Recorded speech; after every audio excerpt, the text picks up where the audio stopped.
થઈ ગઈ છે. આ મોટા ભાઈ આપણે મૂકવા આવશે ને આપણે બધો ટોટલ સામાન લઈ લીધો છે. મામી પણ બાય કરવા આવી ગયા છે. હર્ષિલ પણ જાય.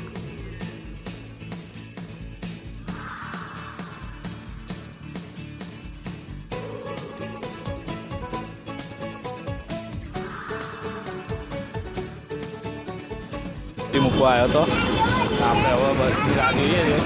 બસ આવશે અહીંથી પછી આપણે જઈશું. બંને અહીંયા ગાડી મસ્તી કરતા ઉપર ચડી ગયા છે. એમાં જુઓ